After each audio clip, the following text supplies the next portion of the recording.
ప్రేక్షకులకి నమస్తే అండి. Welcome back Yadav cars and real estate. Friends, ఈరోజు మన దగ్గర సేల్కి హైదరాబాద్లో టాటా నెక్సాన్ అండి. ఇది 4x2 డ్రైవ్ అండి. 2018 మోడల్ అండి. వ్యాలిడిటీ 2033 వరకు ఉందండి. ఫ్రెండ్స్, ఇది బ్యూటిఫుల్ లెదర్ సీట్స్ ఉన్నాయి. Non accident vehicle. ఇది driver, back side passenger, total back side loading ఉంది ఫ్రెండ్స్. 60% టైర్స్ ఉంది. ఇన్సూరెన్స్ లేదు ఫ్రెండ్స్. దీని ఎక్స్పెక్టెడ్ ప్రైస్ వచ్చేసి 4,50,000 చెప్తున్నారు ఫ్రెండ్స్. నెగోషియబుల్. दोस्तों नमस्ते, welcome back Yadav cars and real estate. दोस्तों आज अपने पास सेल के लिए हैदराबाद में टाटा नेक्सॉन है दोस्तों। ये 4x2 ड्राइव है दोस्तों। मॉडल 2018 मॉडल है।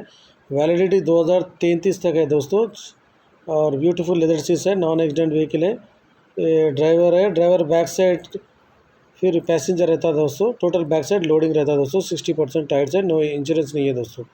इसका एक्सपेक्टेड प्राइस है देखो दोस्तों 4,50,000 बोल रहे दोस्तों। वो भी नेगोशियबल है दोस्तों। मेरा वीडियो अच्छा लगा तो आप लाइक करिए, शेयर करिए, कमेंट करिए, मेरे चैनल को सब्सक्राइब करिए दोस्तों, मेरे को सपोर्ट करिए ఫ్రెండ్స్। నా వీడియో నచ్చితే లైక్ చేయండి, షేర్ చేయండి, కామెంట్ చేయండి, నా ఛానల్ సబ్స్క్రైబ్ చేయండి ఫ్రెండ్స్, నాకు సపోర్ట్ చేయండి ఫ్రెండ్స్। ఈ బండికు ఎవరైనా ఇంట్రెస్ట్ ఉన్న వాళ్ళు పైన నంబర్ పెట్టండి ఫ్రెండ్స్, మీడియేటర్దే. ఆయన కాంటాక్ట్ చేస్తే డైరెక్ట్ కస్టమర్ తీసుకుపోయి మాట్లాడిస్తారు ఫ్రెండ్స్।